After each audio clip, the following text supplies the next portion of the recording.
Well, I think one of my main questions is, what was kind of the spark that brought you on this journey to create Leela Life? And I'd love to hear kind of like, the creation story of Leela Life, how it came to you, how you built it, right? I think even, like early on, logistically, I know you did a lot of deep research and spoke with many, many experts, but I'd love to see kind of or hear how it all kind of came together for you.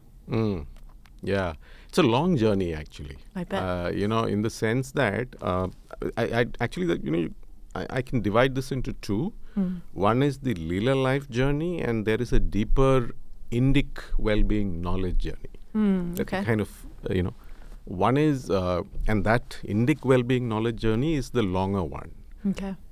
Which is really when I started to think about, you might have heard me say this in the salons, right? When I came across this problem of people having a lot of success and then sort of struggling with a sense of a lack, right? So I've got success, I've got whatever, right? The nice cars and the good home and, all of that. But I kind of feel I don't have something I thought I might have. And the peculiar nature of that problem is a lot of people can't put their finger on what exactly that lack is, but they have a sense of lack. They know there is a lack. They don't know what exactly that lack is. So when I started sort of sensing that, I also sensed that I didn't have it. And that was intriguing. And so it took me on a journey to figure out why is it that I don't seem to feel that, whereas it is fairly ubiquitous in people who get to a certain level of success, right? So, and one of my, it took me a few years to figure out where that was coming from. And I realized that part of it probably was because of my childhood. And,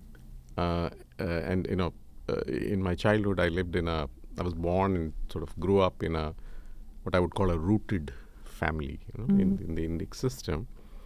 But peculiar in another way, in the sense that was one side of the family, very rooted. So, stuff we have names for, like yoga and meditation and compatible eating and fasting and all of these fancy things that we think are all new things are all just part of day-to-day life. It didn't have names. It was just what it was. And rejoicing in art and living on land and animals and sun, all of that. And that's one side. That was one side of the family. The other side of the family was that it was also, I grew up in a small city in the southern corner of India, and sitting in that place, we were also a very global family. My grandfather was an orphan. Was one of the first people from India to go to Oxford University to study, that too on a scholarship. And in those days, getting into a ship and going takes a month or more to get to, imagine. All of that stuff. Yeah. So a strange confluence of circumstances. And I looked back, I said, maybe that's, and I could sense that that's what gave me an anchoring in that rootedness and a comfort with the world, both at the same time. And so I kept thinking to myself, as I discovered that was just, the circumstance of my, my birth and so on, right? So how did that help you kind of crystallize the element that was missing, right? If you're in your professional life and you're noticing this missing piece for other people, noticing it in yourself. So like, how did that reflection help you identify what was missing in your current experience? I wasn't able to. I wasn't able to. Okay. That's an interesting question. Part of the exploration. Yeah, I actually, the first thing I figured out was that this is probably what led me not to have whatever that lack was. But it took me a longer time to figure out what really is that lack. And that was part of a journey of, so I went back and said, okay, if this is stuff that happened to me in my childhood, all of that rootedness comes from some knowledge somewhere. Why do we live like this? Because, and so then I kind of, that's when I really went into the knowledge of it, the substrate of it, right? Till then I'm just living it, right? So, so that's when I went into Indic knowledge not just well-being knowledge, but Indic knowledge in the broader sense of the term in a big way. I went spent a long time studying it, meeting people, reading stuff. Initially it started as a small kind of exploration, and it kind of quickly grew into a big thing. And is this still while you were working full time as I was doing. leader? My life was going on, right? I was working full time consulting. Then after that, I left. I got into entrepreneurship. I mean, life was playing out fairly intensely. Yeah. So this was like a passion project for you on the side, in a sense. Yeah, it was not even a project in that sense. It was a seeking that was going on in myself. I just found it, and the other thing is that as I started getting into this Indic knowledge thing, it just grabbed me. It was so interesting. It was so different that it was very powerful, right? So then I just got more and more interested in it, more and more going down that path. Just because you're born in India and because you're born in this context does not mean that you have this knowledge. The knowledge is around, but you got to make a... Right. Well, I think of it almost as being like I was a competitive swimmer, and if somebody asked me to teach them how to swim, I'm like, I don't really know. I just kind of move through it like a fish because I'm in it. Correct. Right? So I imagine it's a similar thing. It's a bit like that, yeah. Yeah, a little. It's not quite the exact. No, but I think it's a good analogy. Concept. Because there's an underlying, like there would be a science of swimming, right? There's buoyancy and there's whatever, right? So similarly, I was on that path of figuring out where the art and science of that came from. It was in that process of doing all of that I started to get a sense through the knowledge that this could be what the lack is, because the knowledge started to point to the fact that a good life is X, which is really what I talk about, which is really saying that if you're aligned truly to who you are, then you don't have a sense of the lack, and therefore then I realized that the lack is actually an intuitive understanding or a subconscious awareness that your life and who you are there's a gap. That's the gap. That's actually the gap. And because you cannot articulate that, because you are not aware of it, it's actually quite fair to not know what it is. Right. And was there an aha moment? Like, was there a certain moment where that crystallized or came through to you, that gap of innate qualities, right, being a core part of alignment? There wasn't an aha moment, because this knowledge actually, kind of lives with you, and you live it somewhat, and it kind of grows upon you, and then one day you kind of you almost look back and say, I realized that this is what it is, that kind of thing. So it's a very it's a quiet but powerful gradual realization. But remember that this is not just it's not a step. It's not like from here I jump to this. It's a gradual thing. So a lot of those kind of learnings along the way got into my life as I went. So in the sense that, okay, let's say food, for example, we would have food in a particular manner, but now I started to know the knowledge behind that, right? So that started to influence how I saw the same thing, the exact same thing. So I'm doing, I'm traveling, I'm going everywhere, I'm living in different contexts, but now I know that this is where freshness fits, and this is where seasonality fits. What was special about that, right? Like what defined that as something so nourishing, or whatever it might be. Correct.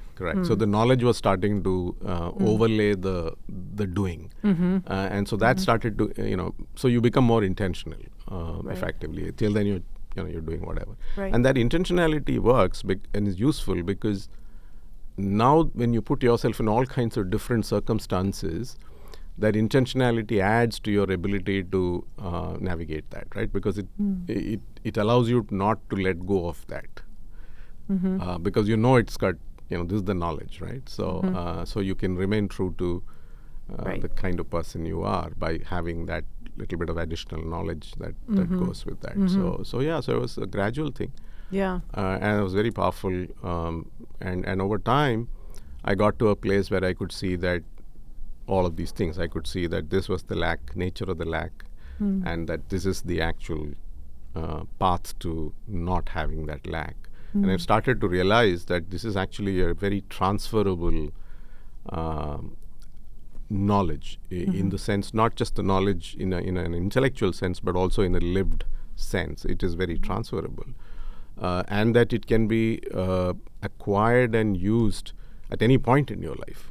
So it's not that it has to happen at childhood. You could do it at any point in your life. So these are all gradual realizations in this journey, right? And also remember that this, while all this was happening, I was also passing this on to family nearby and friends, and so there was a kind of a little bit of a experimentation of this in action.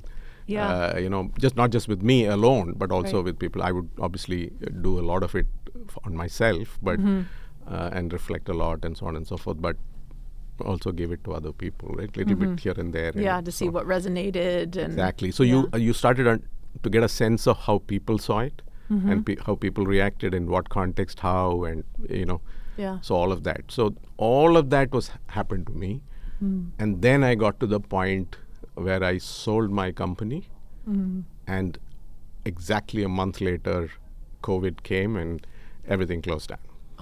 So I'm telling you a journey that happened, about 15, 20 years before that, culminating in that point. Wow. I didn't know the timing of that. Yeah. That's incredible. So I sold the company December of 19, January of 20, and in March we went into the lockdowns, right? I was coming. That was the end of a very intense period. It was 15 years being an entrepreneur, and all of that. Also personally, because both the kids had by then sort of just left. I mean, the elder one left home before. The younger one left just a little bit before that. So a new empty nest. There was an empty nest, physically an empty nest, because you typically have a bigger house, 2 sons. They're growing up, so you give them space. So, you have a lot of space. And then suddenly just 2 of you, and and not even the outside world. And now you can't, exactly. So you're stuck inside that space and all of that.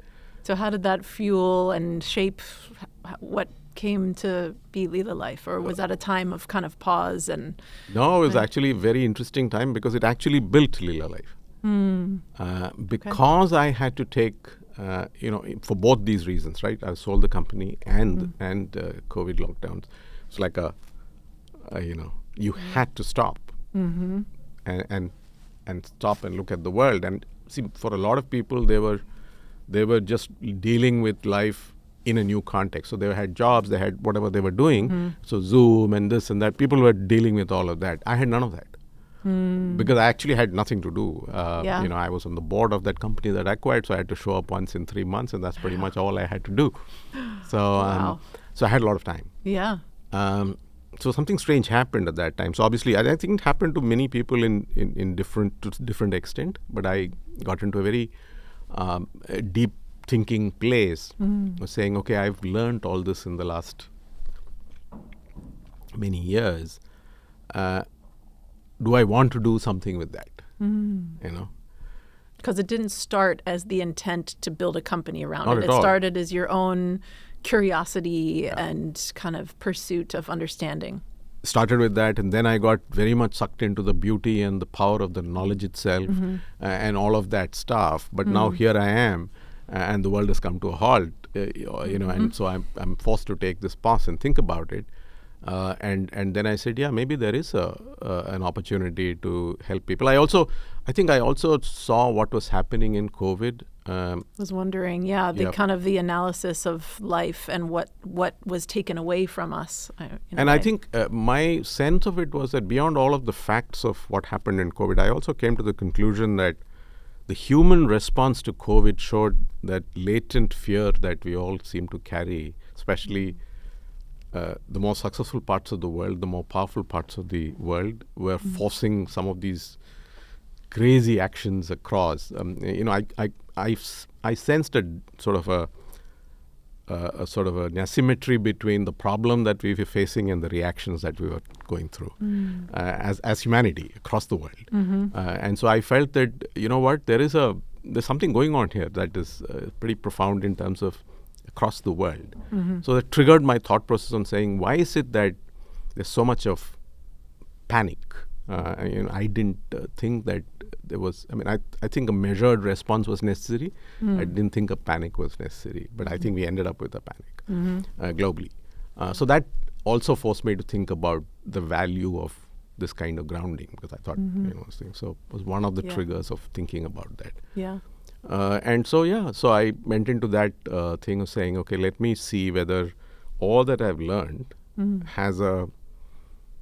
can translate into what you would call a method, right? Which I had not really thought about in a structured kind of way till then. Yeah, so that I think was the trigger point of thinking about that.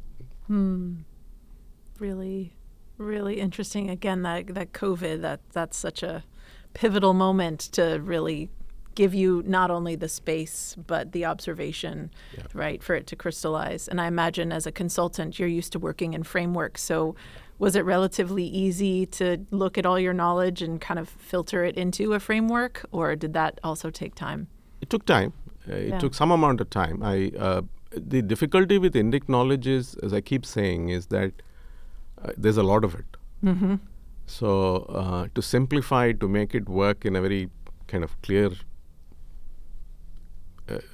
place, you know that you've got to let go of, the B category, C category, and so on items, and really focus on what are the A category Right, the points. most pivotal categories. Right, correct. And stuff that has a capacity to transcend cultures, right? So because you want to take this across the world, it can't be cultural and so on. So a lot of thinking around all of that, saying what's really important, what's cultural, what's actually essential knowledge, and all of that took some time to sort of start to see that with that clarity. Because to convert a knowledge to a method is actually, I realized, is a bit of a job. So I mean, consulting helped a lot.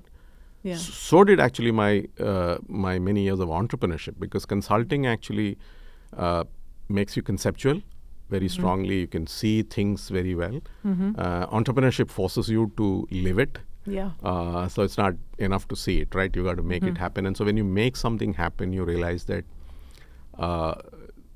that the way you see something and the way you make something happen are actually two different things. So you must have the capacity to see it, but how you see it is not how you make it happen.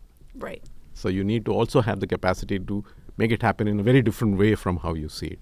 So that, in a sense, is the method today. Right. That there are frameworks and all of those things that help you see it, and then there is the doing of it. How does it become reality for the person that you're giving it to, right? Because you can give this knowledge, you can put it in a book, here it is, but it won't work. Yeah. The reason it won't work is because that's not how they'll have that and they'll get on with their lives, whatever they do, right? So how does it and that's why, the primary offering of Leela Life and of the method is a monthly proposition called the Circle and the Path, which is really saying you get together and you learn, but you also live.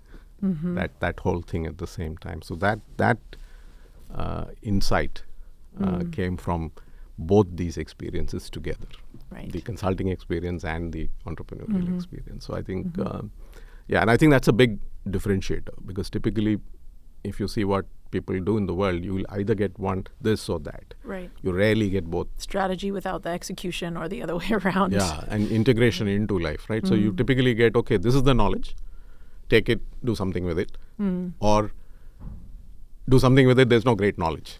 So whatever, right? Stand on your one leg or whatever, right? So you keep doing it.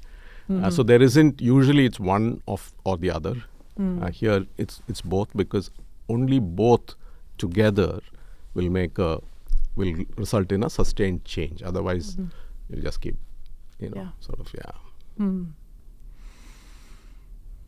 That makes so much sense. So I guess I've had so many questions rumble through my head as you've been talking. So where to go next? I think one question I had is, how does a Leela Life's kind of framework and promise of this journey differ from other, well-being frameworks or personal development paths? How is it different? Good question. Actually, it starts with it's different first and foremost from its basic premise, and it's not Leela Life's basic premise. It's Indic knowledge, the basic premise of Indic Wellbeing Knowledge, which is that there is no one solution for everybody. that everybody's journey is unique, Mm-hmm. and that in allowing for that unique journey, you must give them a common way of approaching it. Mm. So when you go to other solutions, you will normally find that have this diet and it'll take care of this, or get on to ultra marathon running and this will solve it, Or whatever. personality test. This is who you are.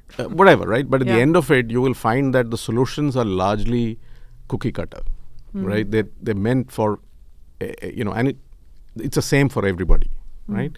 And in our context, it's not. It is 100% different for everybody in the sense that each person has a unique need of what they need to bring into their life to make it work for themselves.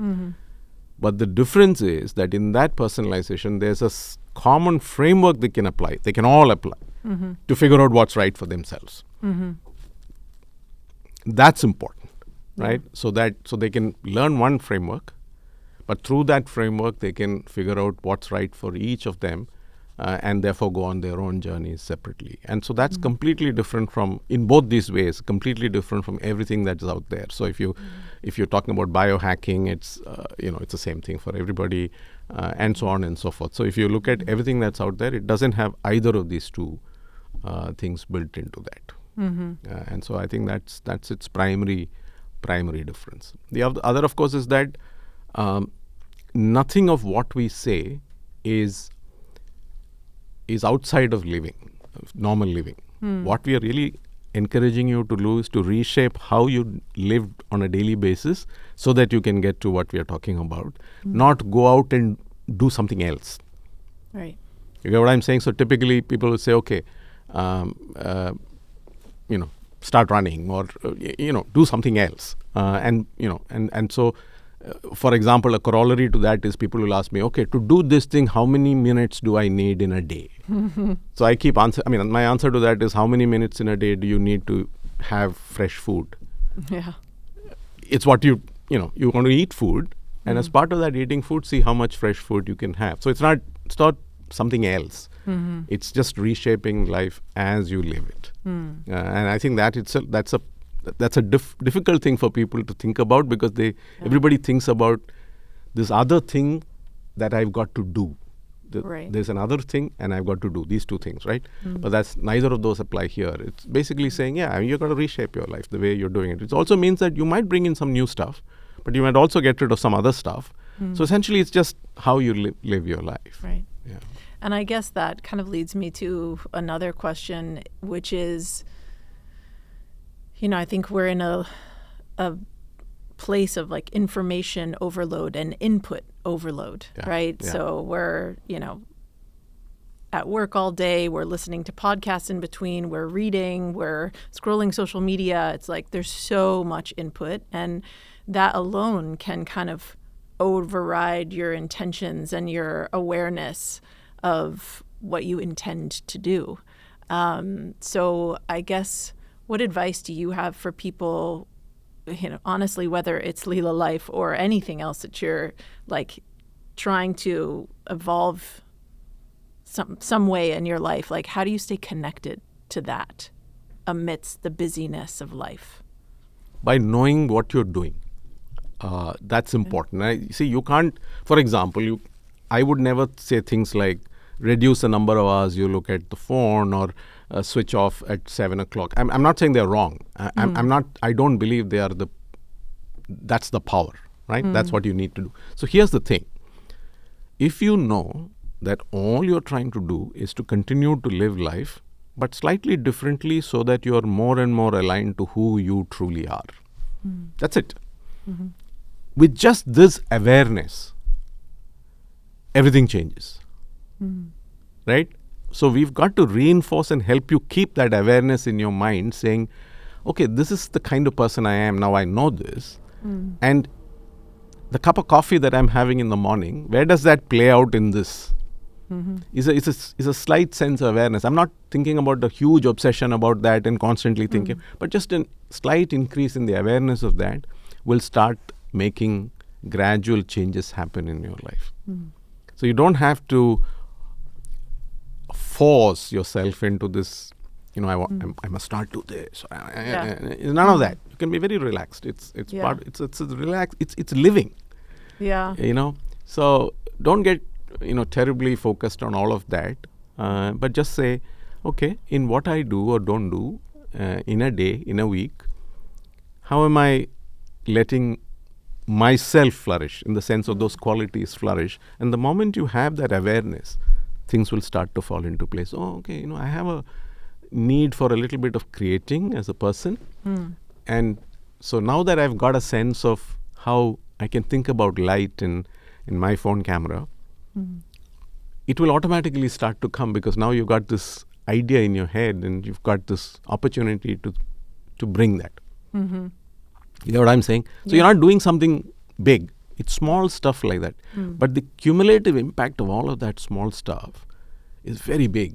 Is very big. So it looks small, and these small things add up, accumulate, and take you to a place where you feel, you won't even recognize it in that sense of input-output. Right. You'll start to... It's like this little quiet surge. Yeah, right? and you will feel the ease. You will start to feel the ease of living. And it is so different in the mental models with which we typically go into things that it takes a little bit of time to sort of accept this, what I'm saying, right? Or I think it takes it's like I feel like for me it's been an intellectual acceptance and an understanding and a belief in it, but a struggle to keep it even top of mind, to think about it in those quiet moments. And for me, what I had to do was like build little reminders into my phone just to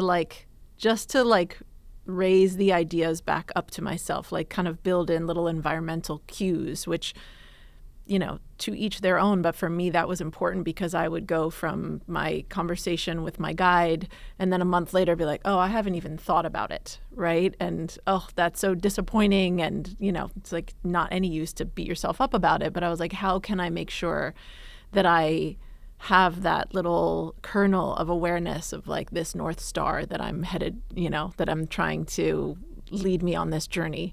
But that's the point. So at the end of a month, you came back and said, oh, I haven't thought about this for a month, is the point. The fact that you're aware that you didn't think about it for a month is the point. The fact that you didn't think about it for a month is not the point. Right. The point is this, because now you've got, because that is with you, that this is who I am, I should be doing this, and or moving myself towards that. Now that is with you, it will come back. It will do its thing. For somebody it might be a month, for somebody it might be 3 months, for somebody it might be a week, whatever it is. And it'll come back. And that's the power. That's the power. And we don't have to, force it. We don't have to. It's not something that has to be done like, within 26 days and then nothing, right? Yeah. It's just life. Which is a tough thing, I think, for a lot of people to wrap their head around in the age of instant gratification, right? And I feel like that in and of itself is a tough sell for people to be like, it's not going to happen overnight.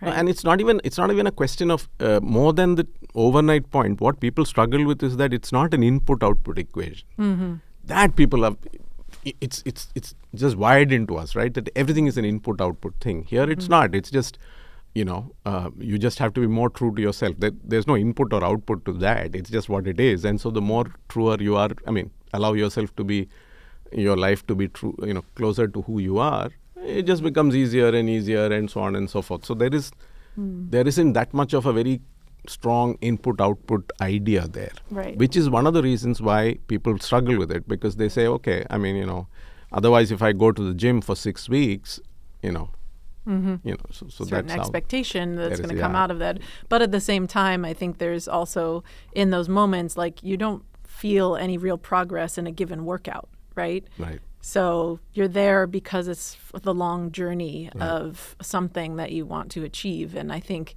there is a little bit of parallel there where it's like, these are very like gentle steps in integration and exploration. Try this, try that, see what resonates, right? You don't necessarily feel it in that moment, but you could. right? Yeah, you could. In fact, like the photography session that we did recently is like, that was a crystallized moment of an experience that I think that is a differentiator. In fact, for me, the bigger one is what Richard said the next day, which is that when we did the photography session, you got something. But the fact that that has triggered in somebody something that happens on a daily basis, just happened in daily life, is actually the point. Right. What happens on that particular time is fine, because that's whatever. But the fact that slowly that's getting integrated into your life, you've got a new aspect which you are aware of, and that will probably come back to you at various points in time, is powerful. It makes me think of your own reflection of looking back on like your childhood and growing up, and like, oh, the food was just a part of my life.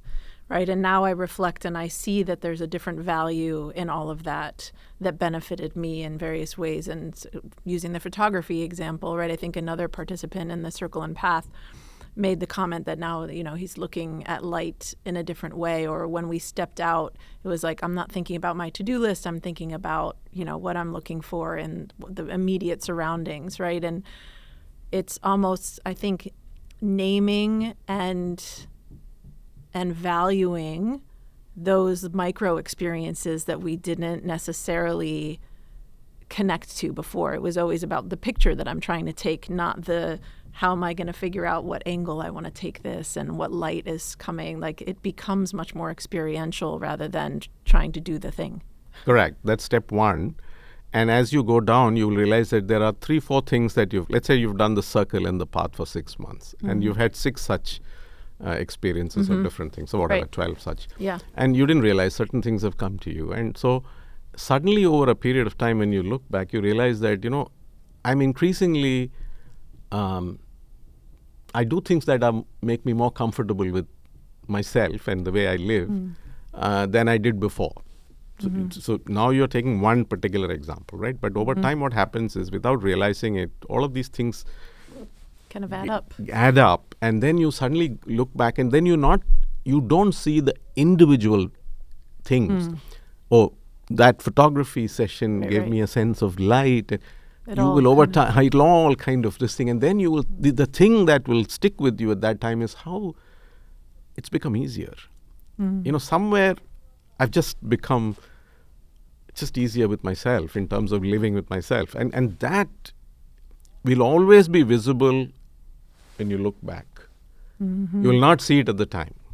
It's a fascinating experience, right? So you keep doing this, you keep going, just reshaping, and you're just doing your, normal. You're being part of all these things and doing your circle and path, and you're talking to, you're just doing whatever, right? All of that stuff, and then suddenly you will find, in reflection, you'll say, oh, the last 3 months have been different, and that is very powerful. So it's not you can't have that, that is where I'm getting to, and therefore I'm, don't have that. Just relax, right, and allow that to show itself to you. It'll open up and show itself to you. Now, I know that all of this is very, it's not the normal way in which we do things, but we have to allow ourselves. Yeah, it makes me think about the age-old saying that, it's about the journey, not the destination, right? And I think what you said earlier about, it's not an input and an output, right? It's like the output is the destination, but I feel like what Leela Life does is really help you dial into the journey in micro moments and cumulatively, right? It really kind of just dials you into presence that's unique to you, right? Correct. That helps you be like, well, this, my blueprint helps me think about, oh, like this is something that's core to who I am. How do I dial into that further? Right. So now I have the opportunity to really dial into a journey that is most definitely going to resonate with me. Yeah. But I hadn't necessarily had, like, for me, humor is one of mine. And initially, one of my innate qualities, and initially I was like, humor? No, they got that wrong. And then I thought about it some more, and I thought, oh, it's not like I'm a stand-up comedian or, anything like that. But there is, as I reflect, there are moments and kind of experiences, and I'm like, oh, I could see that, right? And so now I'll have little moments where there'll be a giggle and I'll kind of like double down on it and take it a step further. That's exactly Right. the point. So now that awareness is starting to, in some way, translate into permission. And Yeah. that's very powerful, because we are all at some level hostages to what we think we should be, right? I mean, that kind of thing. So we don't give ourselves permission to go outside that. And so when this happens, we kind of relax that a little bit, and that's very powerful. The same example. So similar example, once and somebody else told me this, who had done one of the early, part of the early process, and she said, in her blueprint, they said that savoring the good was an inequality. Yeah. And she gave me one example, which has remained with me for the last year and a half, which is she comes from a big family in the Midwest, lives here. And so she started telling me about a big family get-together on the holidays. So she flew in, and lots of people, right? Yeah.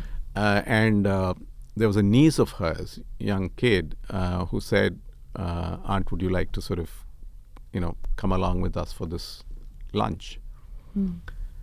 And she had some work that, she, like a lot of us, she was carrying some work with her. And so she said, my normal reaction would have been to say that you guys carry on, I'll, whatever, right? Got stuff to do. Yeah, calls and to do, dinner whatever. will, anyway, we are going to meet. We'll catch and up all later. All of that stuff. And she said, I stopped myself. And she said, then I remembered this. And she said, I let myself free in that sense, and I went for that. And she says, it was so important to have done it for myself. And so I think that awareness changes in various moments. And that cumulative thing starts to change your life and you without you realizing it. It starts in very small ways, and it's incremental, and it's very powerful, incredibly powerful. So it's not this big bang. And I'm very comfortable with telling people, don't try too hard. Yeah. It's not. You don't try too hard. It'll happen. It'll happen. Yeah. Don't. I've got. No. Just let it be, because you can enjoy today. When you're not trying too hard, you can enjoy today. Because I keep saying, this Western notion of no pain, no gain is the worst way to achieve any of these things, right? Right. The journey has to be fun. Otherwise, why are you doing this? Right. Because if today is not enjoyable, so the intention is to make today more enjoyable. So if I can see the light and enjoy that, then today has become more enjoyable. So the awareness is giving you that. And so gradually that builds up. And just there are bigger and bigger portions of your day that sync with you. Right. And that's it. That's really it. And when 24 hours syncs with you, first thing that will happen is you'll sleep well. Really, truly. And all of that, right? So that ease will fall into place. So don't try too hard. It's like, again, on sleep, right? What's the best way not to sleep? So think about sleep. Right. You try to sleep. You won't sleep, right? So, and so on. So I think allow that to play out. Yeah. So it's like we're planting the seeds, but then you really have to have, it's like permission and patience are the words that came to mind as you were speaking, right? It's like that kind of, like the awareness and then the permission to dial into those things and the patience to let it come, even though when you first get your blueprint, for example, you're like, okay, so how do I do this? Where do I apply it? Where's it? Right? And it's so easy in this day and age to want to know how to do the thing, to get to the destination, to get the outcome. And I think patience and enjoying that moment. Yeah. See, I think this is, we've got to, and it's important for us to tell all the people going through it and help them see it, saying presence, right? Just today is the important day. There's no, that'll happen. Yeah. Right? But today, if you get right in terms of, even if that one moment, like in this case of going for lunch with your niece, that 1 hour has changed your day. Right. Our presence can only, this is such a meta concept that I struggle to even, but sometimes I read something that, is just like, literally your life is just today. That's it. That's absolutely it. Now, there isn't really tomorrow. There isn't even. Right? There's only right here, right now. Yeah. And if you don't actually intentionally make the best of that and as many of those moments, those now moments, then you're never really experiencing. And the good news is that the Leela Life Method gives you a very simple access to make those decisions. That's Right. the point. Right. So what's the access? This is who I truly am. So let me do as many things as possible, or whatever. Let me lead life as close to who I truly am. So it becomes a simple thing, right? Otherwise, you're, I got to do this, and 30 years later, this will, all of that, right? Which is all true. I'm not saying it's not there, but there is a now, and there is an opportunity, and there is your reality of who you truly are. Allow that to play out in that moment, and the more that happens, the more instinctive it will become, the more intuitive it will become, and it won't need intention. It'll be how you are. So you'll show up, and that's how you will be. It's a powerful place to be. So whichever context you find yourself in, whichever cultures you find yourself in, you will find that it's not difficult, because that's who I am. Right. And so you don't need to spend a lot of time thinking about it. It'll just become. So that is the power of this process, and you will only see it Over time.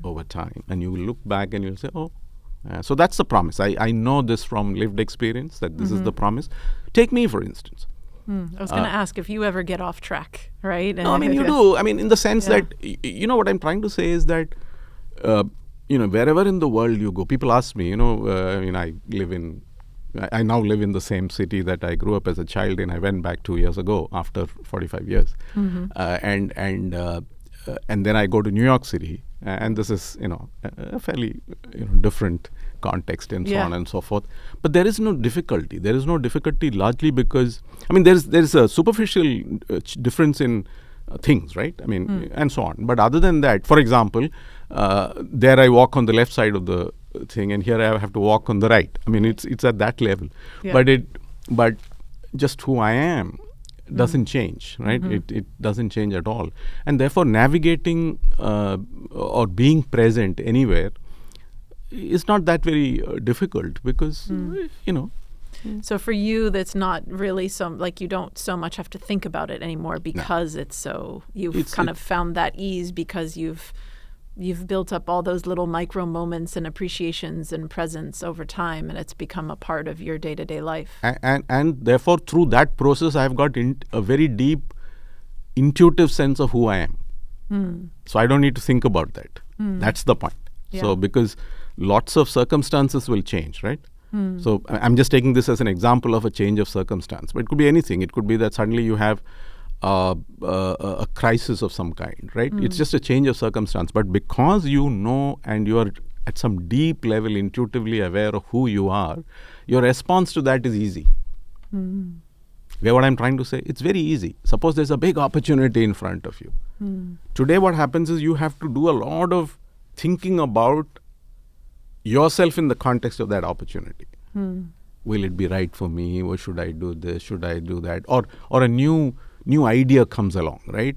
There is a new ideology in town. There is a new political movement. And so people are struggling, and I see this all the time. People are struggling. They're struggling with the question of saying, is this right for me?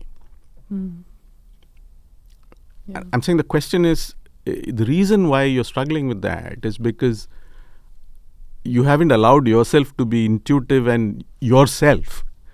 And then if you are in yourself, it will take you wherever it will take you. You don't have to analyze it. You don't have to become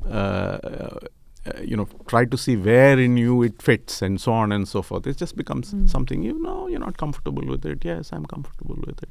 Not the why, but just what it is. And so I think that's the outcome of, that's really when you start to notice this. Right.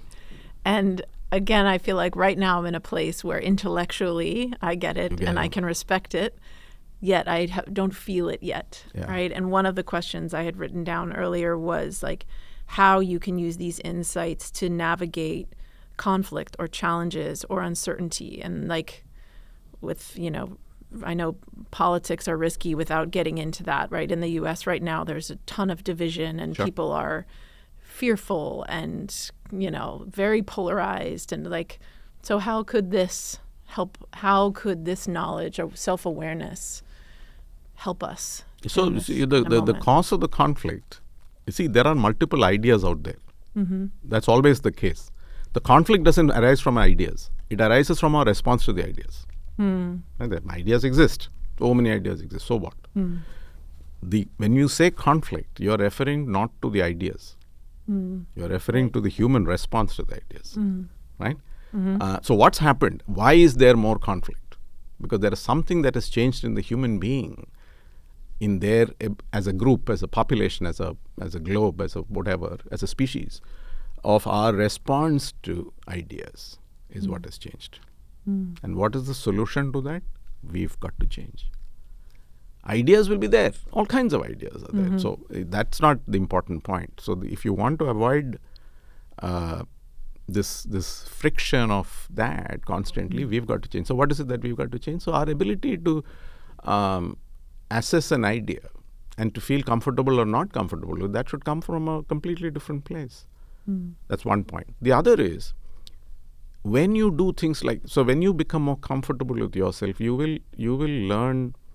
See, everybody becomes comfortable with themselves in relation to who they truly are, right? So that's important to this thing. So once you start to become comfortable with yourself, in whoever you are, your reaction to the world around you, whether it is ideas, whether it's events, whether it is people, whether it is circumstances of any kind, comes from a place of ease of with yourself. It is when that ease of yourself starts to break, is when you find yourself in friction with what is going on around you. Whether it's an idea, whether it's a circumstance, whether it's a person, whether it's anything. Otherwise, you become more comfortable with everything. It's all right. You get what I'm trying to say. So it's not an intellectual thing anymore. You are very comfortable with yourself. So you will gravitate towards certain ideas that you like. You will not particularly want to be part of other ideas that you like, and similarly circumstances, and similarly people. But you will not let any of that become sources of core friction for you. There is no need for that, right? There's no need for that. So that I'll give another example. We talked about connect in the Rejoice in Art thing. If you remember, I mentioned that one of the challenges we have in the world today is that gradually, by the structure in which we live nowadays, our capacity to connect with other human beings is getting eroded. Right? It's just a thing, right? I mean, the simple example, right? When we were children, we had probably a room to ourselves. But if you look at the previous generation, they probably didn't have a room to themselves. They probably shared with other children in the house. And if you go back 5 generations, they all lived in one room. Right. So the structure of living has atomized us. We are moving to, and if you can look at that in small ways. I was telling somebody the other day that when you pick up a sachet of sugar, and this thing, what you're looking at is the atomization of society. You don't realize that because 2 generations ago there was no way you could have sugar in your coffee from something that's only for you. Right. It had to be the group thing, and you had to stick a spoon in it and put it. It has implications. It has implications in how you connect with people around you, right? So that's the way the world has moved. But therefore, because the world has moved that way, we've gradually eroded our ability to connect. And so if connection is an integral part of who you truly are, then allowing that to start to flourish again through some things takes you to a place of ease. Right. And when that happens, you will realize that you find yourself able to connect with people not just on shared ideas. Today what happens with this is that we connect with people almost exclusively now on shared ideas. Right. If both of us don't and if both of us don't agree on an idea, we can't seem to connect. That's stupid because it's rattling around in the head, an idea, right? But so gradually what will happen is, and I've seen this, and people who go on the journey of allowing themselves to connect more and their foundation of connection to improve, they will reduce this sense that they have that, this person has they like a different idea, therefore I can't connect with them. It'll come down. You will find yourself being able to connect. It is, and those are powerful things that can happen as part of this process. One of the things that comes to mind reflecting on myself is one of my innate qualities is vulnerability. And I've had inclinations and thoughts of like, oh, I wish I could find some people who would have conversations with me, people that I don't agree with ideologically, and come at it from a vulnerable place where like, this is what I'm feeling, right? I feel scared. I feel whatever feelings I feel, right? To come to the conversation vulnerably. Sure. Because that will be true to who I am. And I feel like it could be a way to actually break down the silos and have a more productive conversation. So that's so exactly like that. Idea. Like that. So all of that. So for example, I give an example with this connection thing, right? So, or even actually not even connection. Once you become comfortable with yourself, you will see something very interesting happen. You will find that it is extremely easy for you to connect with almost anybody. If you start to live closer and closer to, you have a strong sense of, an intuitive sense of who you are, I tell you, it'll show in two places.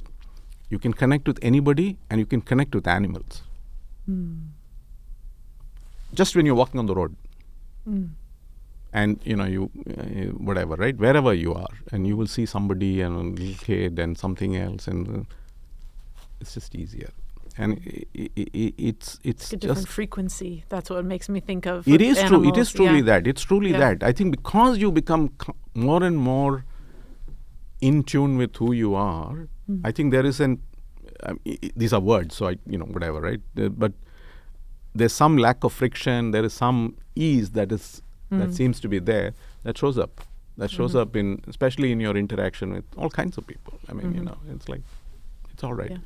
So, so you will see some of that play out, as you, and because they are, for a lot of us, they seem so difficult to achieve. When I say some of these things, people say, that sounds, initially it starts with skepticism, then it goes to, I don't think that's possible, and so on, right? So you can see the progression. It's a progression. It's almost now visible to me almost on every instance.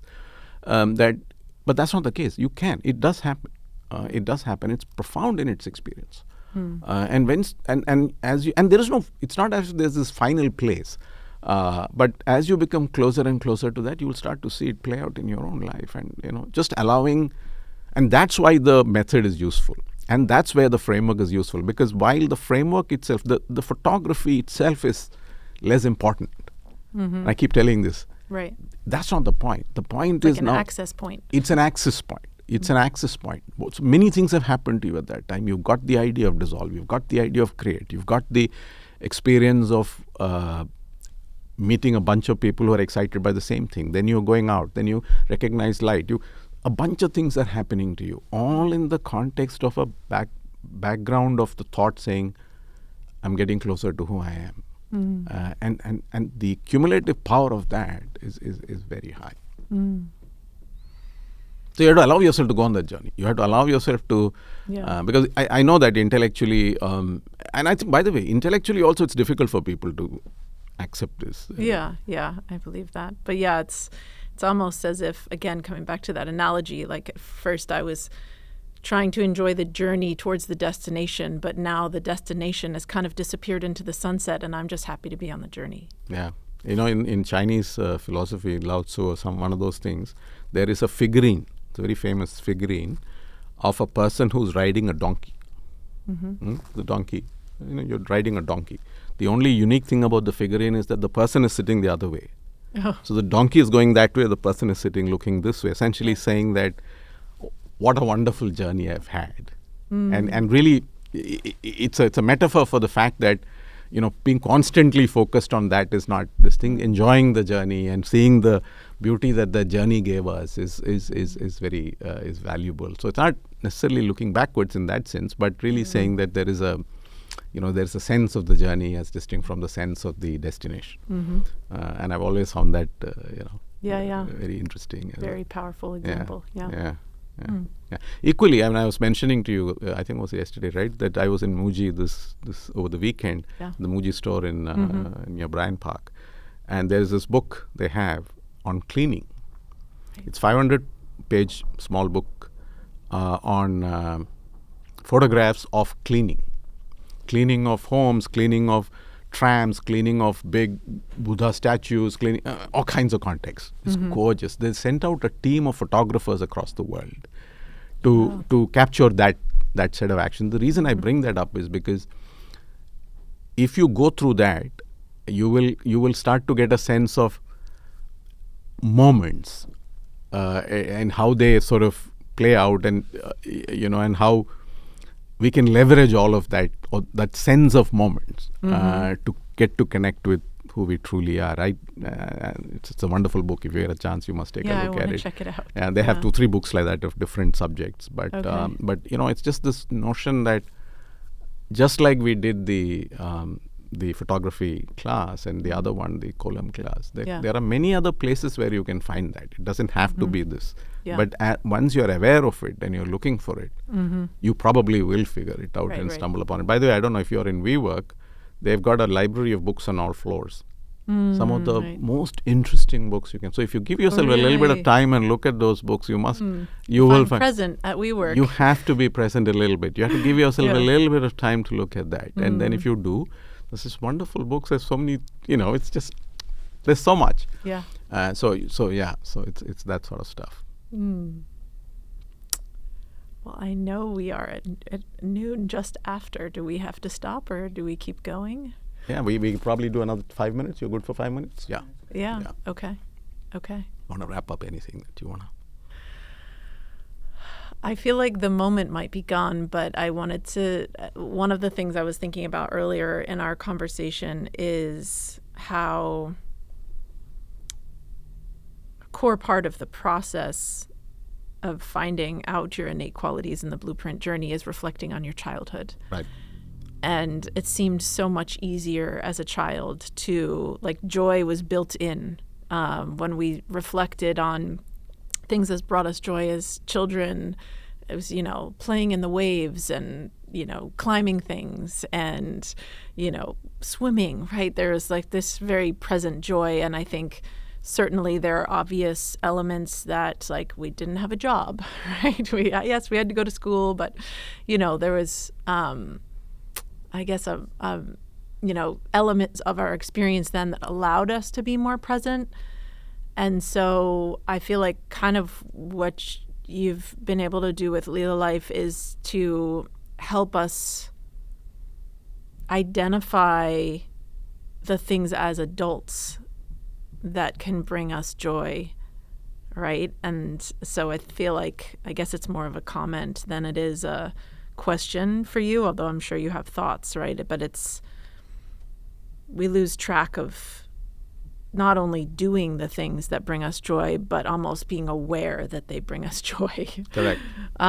So that seems to be a really powerful element of this, is kind of redefining joy as an adult. Yeah. But I want to go back to your point about children.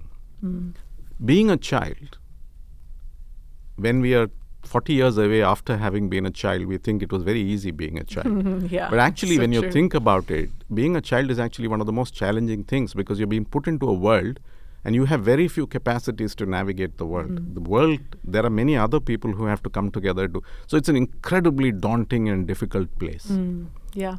And first we have to accept that. We have to understand that, being a child was not this. It's incredibly easy to tough. romanticize It is easy yeah. to say, look back, it's not. It was incredibly tough. Going to school is tough. The first day of school, I probably moved to Tokyo when I was 5. There, and you don't have to move to Tokyo, right? If you anybody who leaves home and goes to school on the first day is going through extraordinary trauma, because there's a beautiful, safe world, and then suddenly there's no need to do that, but suddenly you're going to be 3 hours separated from the 2 or 3 people who took care of you, right? And so these are very difficult things.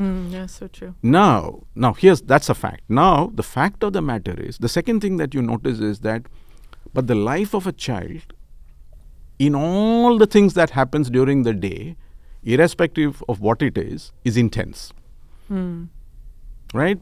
They don't have to surf or swim or anything. They just open their lunch box and they look. It's all intense. There's a lot going on in their own lives. So the reason why they seem to have this ability to have an intense and present life is that they don't have this other layer that we acquire over time that makes us have to look at that layer all the time, saying, am I doing the right thing? So what I call the acquired qualities. So they don't have acquired qualities. They are dealing with the world only through their innate qualities. You know what I'm saying? And because of that, every aspect of life is intense. And every aspect of life to that extent is defined in the notion of, the Indic notion of joy. Not joyful in this sense, but the fact that, you're engaging with life irrespective of the circumstance, you're fully present. You're fully present. And that's why children have that, because they don't have that whole, encrusted sort of part of it. They're just being who they truly are. And so we want to come back to that who they truly are, to who we truly are. Allow ourselves to come back to that. And then we will find that thing. It's not that it's not that life will be less complicated or challenging or intense. None of that. All that will happen. But our response will come from a place of that clarity of who we are. And that will make it, have that joy. Right. So last question for you. If there was kind of one teaching or one practice or one story that you hope everyone listening carries with them out of this conversation, what would that be? Oh, God.